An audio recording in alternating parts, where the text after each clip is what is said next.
கங்கை டால்பினின் முதல் செயற்கைக்கோள் குறியிடல் எங்கு நடைபெற்றது அப்படின்னு கேள்வி கேட்கலாம். அஸ்ஸாம்.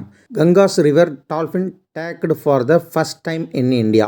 அந்த டால்ஃபின் மேலே டேக் ஒன்று போட்டுருவாங்க. சேட்டலைட் மூலமாக அது இது எங்கெங்கெல்லாம் போயிட்டுருக்கு, எங்கெங்கெல்லாம் போய் இனப்பெருக்கம் பண்ணுது, எவ்வளோ எண்ணிக்கை இருக்குது, இதை கண்டுபிடிக்கிறதுக்காக தான் அந்த டேக். 2010 ஆண்டு இந்தியாவின் தேசிய நீர்வாழ் விலங்காக டால்ஃபின் அறிவிக்கப்பட்டது.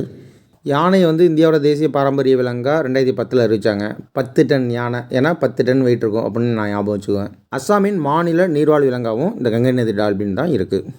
ப்ராஜெக்ட் டால்ஃபின் இந்த திட்டம் 2020 ஆண்டு அறிவிக்கப்பட்டு 2021 ஆண்டு தொடங்கப்பட்டது. நேஷனல் டால்ஃபின் டே அக்டோபர் 5, அதாவது தேசிய டால்ஃபின் தினம்.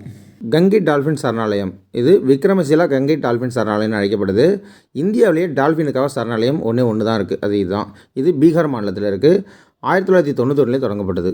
இந்த சரணாலயம் பீகார் மாநிலத்தின் பாகல்பூர் மாவட்டத்தில் உள்ள சுல்தான்கஞ்ச் முதல் ஹகல்கான் வரையிலான கங்கை நதியின் 60 கிலோமீட்டர் தூரத்திற்கு உள்ளது.